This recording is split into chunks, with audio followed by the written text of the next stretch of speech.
గ్రామ పంచాయతీ ఉన్నప్పుడు 3,000 డిపాజిట్ ఉంది సార్. తర్వాత 30 రూపాయలు నీటి కెరవ ఉంది సార్. నగర పంచాయతీ 2 సంవత్సరాలకి కొత్త కౌన్సిల్ ఇచ్చిన తర్వాత రెండో కౌన్సిల్ సమావేశంలో 7,000 డిపాజిట్ 100 రూపాయలు నీటి కొని చేసేసాం. అప్పుడు కూడా మాకు 24 గంటలు నీటి ఇచ్చేస్తారు. తర్వాత జరిగిన కొద్దీ టైమింగ్ చేసుకుంటూ వచ్చేస్తాం.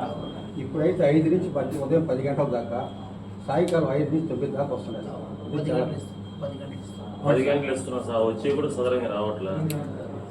చాలా ప్రాబ్లం సార్. చిట్టౌన్ మొత్తం కరెంటు కొద్ది రోజులే మనకి పెన్నా నుంచి వాటర్ వచ్చేస్తే మనకి బాధలు ఉండవు. అక్కడక్కడ ట్యాంకర్ కట్టేస్తున్నారు సార్. ఒక 6-7 సంవత్సరాలు అది వచ్చేస్తే మనకి ఆ బాధగా ఉండదు. పైపులు కూడా చాలా దగ్గర లీకేజ్ చేసి వాటర్ అంతా వేస్ట్ పోతా ఉన్నాయి సార్. చేపిస్తున్నాము. దీనివల్ల ఈ సమస్యలు ఎక్కువ వస్తున్నాయి. 24 గంటలు వాటర్ మంచి పనిచేయగలుగుతా 24 గంటలు వచ్చేస్తాం. 24 గంటలు పడలేదు. 24 గంటలు మాకు స్టేట్లు ఎక్కడా లేదు సార్. స్టేట్ పరిస్థితి అర్బన్ పరిస్థితి, నీళ్లు ఉన్నాయని చెప్పి మనం అర్బన్ పరిస్థితి సార్. నీళ్లు ఉన్నాయి మనకని చెప్పి వేరు ఉందని చెప్పి నీళ్ళు అవును సార్. ఉదయం 1 గంట వాడుకోవాలి. నీళ్లు పారిపోయడం కాదు సార్. ఇక్కడ నిద్రలేసి పేద బిక్కి 5 గంటలకు పనికి వెళ్ళిపోతారు సార్. వాళ్ళు వచ్చేలాగా 12 అవుతుంది. 12 అయ్యే లోపల మనం 5కి ఇచ్చి 10 కాపేస్తున్నాం. నేలకి ఇబ్బంది పడుతున్నారు. 6కి ఇచ్చి 1 గంట ఎక్స్ట్రా ఇస్తాను. మార్నింగ్ కట్ చేస్తాను, ఎక్స్ట్రా అంటే 5 నుంచి 11 దాకా ఇవ్వండి సార్. మా యొక్క విన్నపం. సాయంకాలం 5 మొదలు పెడుతున్నారు సార్. 4 నుంచి ఇవ్వమని చెప్పి మా యొక్క అర్జీ సార్. ఎందుకంటే ప్రజలు అంటే మనకు మోటార్లు కాలిపోతే కరెంటు బిల్లు వస్తే సహజమే సార్. కరెంటు బిల్లు కరెక్టే సార్. సార్ బుజ్జి ఎంత ఊరిది సెంట్రల్ లైటింగ్ సార్ 2 లక్షలు వస్తుంది సార్. చెప్పలేదు సార్. లైటింగ్ అని అన్నాం కావాలి. దానికి దీనికి సంబంధం లేదు. లైటింగ్ బిల్ మనకే వస్తుంది సార్. 6 కోట్లు అంటే ఆత్మూరు మున్సిపాలిటీ పక్కన దాన్ని 4 లక్షలు కావాలి. మున్సిపాలిటీ మనకన్నా పెద్ద మున్సిపాలిటీ గ్రేడ్ 1 అది. దానికి 8 లక్షలు వస్తుంది. మనకి 26 లక్షలు వస్తుంది. మనకి 26 లక్షలు 110 మోటార్లు. అవును సార్. 110 మోటార్లు ఉన్నా సరే 110 మోటార్లు 10 అవర్స్ 12 అవర్స్ కొద్దిగా కూడా వాడుతున్నారు. అన్నీ కొంచెం కోటి రెట్టిఫై చేస్తాం. సరిగా చేయలేం కదా. మున్సిపాలిటీ అంది కొన్ని సమస్యలు ఉన్నాయి. ఒక్కొక్కటి చేసుకుంటూ వస్తాం. మున్సిపాలిటీకి ఇబ్బంది ఉండదు కరెక్టే సార్. అంటే ప్రజలు ఇబ్బంది పడుతుంది కదా. ప్రజలకు కూడా నీళ్ళు సౌకర్యం కావాలి సార్. ఓకే సార్, ధన్యవాదాలు సార్. ఇంకోటి సార్, మన రామచంద్రపురం అక్కడైతే ఈది లైట్ పూర్తిగా లేవు సార్. రామచంద్రపురం అంటే పూర్తిగా 20 వార్డు లైట్ బాగా లైట్లు అలా టెండర్ పిలిచాము. రాగానే ఫస్ట్ రిపేర్ లైట్లు కూడా చేయట్లేదు సార్. రామచంద్రపురం రిపేర్ ఉండదు. మీరు వారంటీ 2 years వారంటీ ఉంటుంది. ఇసేసి కొత్త తీసుకోండి. మనకి సిమెంట్ రోడ్డు, మనకి సైడ్ డ్రైన్ పేరుతో ప్రతి దగ్గర కొత్త కాలువలు కట్టారు చూడండి. మన మధ్య టెండర్ వేసి కొత్త శిశుమందు పోయి సార్. ఆ జేసీబీలతో ఎట్టంటే పెరికేసి వాళ్ళు రోడ్లు గందరగోళం చేసి చిన్న పిల్లకాయలు స్కూల్ ఏమైంది కాలువలు కట్టారు. రోడ్లు మొత్తం జేసీబీలతో పాలు కొట్టించేసారు సార్. ఆ పక్క ఈ పక్క బర్నింగ్ తీసేసి ఇబ్బందిగా వస్తుంది. నేల విషయం కూడా ఇంపార్టెంట్ విషయం. లైట్ కొంచెం చేసి ధన్యవాదాలు.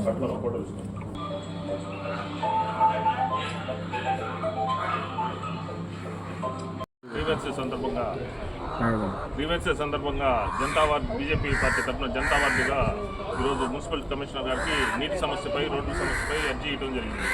అర్జీ పైన స్పందించి సానుకూలంగా స్పందించాడు. తర్వాత మాట్లాడతారా? మీ కాసా శ్రీనివాసులు భారతీయ జనతా పార్టీ జిల్లా ఉపాధ్యక్షుడిగా పనిచేస్తాను.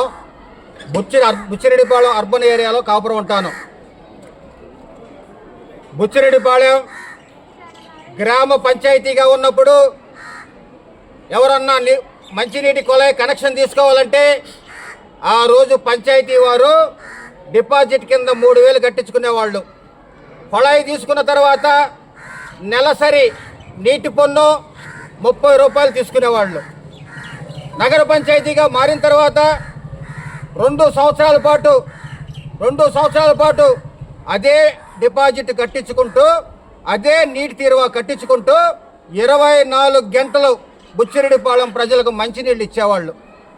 తదుపరి నగర పంచాయతీకి నూతన కౌన్సిల్ ఏర్పడిన తర్వాత 2వ కౌన్సిల్లో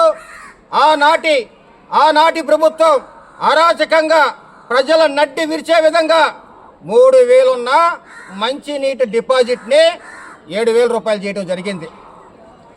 30 రూపాయలున్న మంచినీటి నెల పన్నును 100 రూపాయలు చేయడం జరిగింది. ప్రజల మీద మంచినీటి మీద గత ప్రభుత్వం అధిక భారం మోపి నానా ఇబ్బందులు పెట్టడం జరిగింది. అయితే జరిగే కొద్దీ బుచ్చిరెడ్డిపాళెం గ్రేడ్ 2 మున్సిపాలిటీగా రూపుదిద్దుకున్నది. మున్సిపాలిటీ అయిన తర్వాత నగర పంచాయతీ నుంచే 24 గంటలు బుచ్చిరెడ్డిపాళానికి నీళ్లు వస్తుంటే నగర పంచాయతీ అయిన కొద్ది కాలం నుంచే నీటికి పోట్లు వేయటం జరిగింది. ఆ పోట్లు గతంలో 5 గంటలకు ఇచ్చి 12 గంటల దాకా మధ్యాహ్నం నీళ్ళు ఇచ్చేవాళ్ళు. సాయంకాలం 4 గంటలకు ఇచ్చి రాత్రి 10 గంటల దాకా నీళ్ళు ఇచ్చేవారు. ఆ టైంలోనే నీళ్ళు ఇస్తే నానా ఇబ్బందులు పడుతూ జనం బుచ్చిరెడ్డిపాళెంలో నివసించే జనం చేనేత కార్మికులు ఉంటారు, రోజువారీ కూలీ చేసుకునే వాళ్ళు ఉంటారు, వ్యవసాయం మీద బతికే వాళ్ళు ఉంటారు, పాడి పరిశ్రమ మీద బతికే వాళ్ళు ఉంటారు, కార్మికులు ఉంటారు, కర్షకులు ఉంటారు, రైతులు ఉంటారు. అందరూ కూడా ఉదయాన 5 గంటలకే లేచి వారి జీవనాధారం పనులకు పోయి మధ్యాహ్నం 12 గంటలకు వస్తుంటారు. 12 గంటల దాకా నీళ్ళు ఇస్తేనే ప్రజలు నానా ఇబ్బందులు పడుతుండేవాళ్ళు. ఇప్పుడు ఈ మున్సిపాలిటీ అయిన తర్వాత బుచ్చిరెడ్డిపాళెంకి ఉదయం 5 నుంచి ఉదయం 10 గంటల దాకా, సాయంకాలం 5 నుంచి రాత్రి 9 గంటల దాకా సుమారు 10 గంటల టైం నీళ్ళు ఇస్తుంటే కూలీ నాలికి పోయే ప్రజలు మంచినీళ్ళు లేక కనీస అవసరాలకు నీళ్లు దొరక్క వాళ్ళు వచ్చేసరికి మున్సిపాలిటీ నీళ్లు ఆగిపోతుంటే ప్రజలు నానా ఇబ్బందులు పడుతూ నీళ్లు లేక అల్లో రామచంద్రని అల్లాడుతుండారు. చాలాసార్లు అధికారికి తెలియజేశాం, అయ్యా బుచ్చిరెడ్డిపాళెం అంటేనే 24 గంటలు మంచినీళ్ళు ఉంటాయి, 24 గంటలు బస్సులు వస్తాయని చెప్పి చరిత్రలోనే ఒక పేరుంది.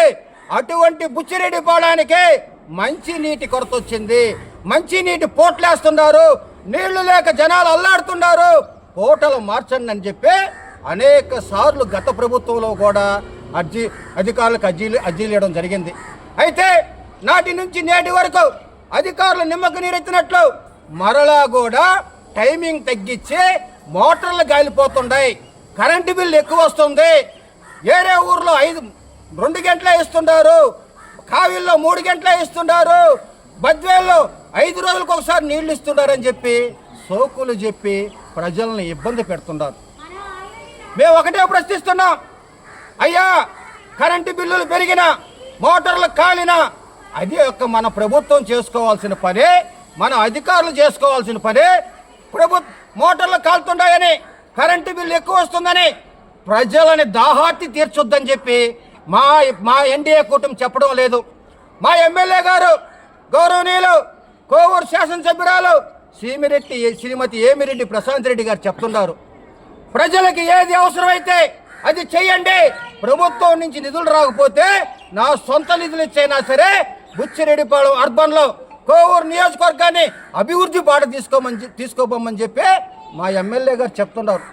అయినప్పటికీ అనేక కుంటు సాకులు చెప్పి ప్రజలకు నీళ్లు ఇవ్వకపోవడం వల్ల ఇబ్బంది పడుతున్నారని ఈరోజు జనతా వారధి కార్యక్రమంలో బుచ్చిరెడ్డిపాళెం భారతీయ జనతా పార్టీ అర్బన్ అధ్యక్షులు రామిశెట్టి కళ్యాణ్ కుమార్ గారి ఆధ్వర్యంలో జనాలకి ఉదయం 5 నుంచి ఉదయం 11 గంటల దాకా నీళ్ళు ఇవ్వండి, సాయంకాలం 4 నుంచి రాత్రి 10 గంటల దాకా నీళ్ళు ఇవ్వమని చెప్పి, మరి అంతేకాదు వీధి లైట్లు లేక కొన్ని ఏరియాలు అంధకారంలో ఉన్నాయి, రామచంద్రాపురంలో అయితే వీధి లైట్లు కాలిపోయి నానా ఇబ్బందులు పడుతున్నారని, మరి అంతేకాదు కొత్త కాలువలు నిర్మించడం, పాత కాలువలు డెమాలిష్ చేసి కొత్త కాలువలు నిర్మించడం పేరుతో జేసీబీలు పెట్టి రోడ్డుల్ని ఇష్టానుసారం ధ్వంసం చేస్తున్నారు. ఆ రోడ్డు మీద పోయే వాళ్ళకి యాక్సిడెంట్లు అవుతున్నాయి, ఆ రోడ్డు మరామత్తు చేయమని చెప్పి ఈ 3 రకాల అర్జీలు బుచ్చిరెడ్డిపాళెం గౌరవ కమిషనర్ గారికి ఇవ్వడం జరిగింది. ఆయన స్పందించి నేను వెంటనే పై సమస్యలు పరిష్కరిస్తానని చెప్పడం జరిగింది. కమిషనర్ గారికి ఒకటే తెలియజేస్తున్నాం, అయ్యా ప్రజలు పడే ఇబ్బందులు గమనించండి, ప్రజలు పడే బాధలు గమనించండి, ప్రజా సమస్యలు తీర్చమని చెప్పి భారతీయ జనతా పార్టీగా డిమాండ్ చేస్తున్నాం.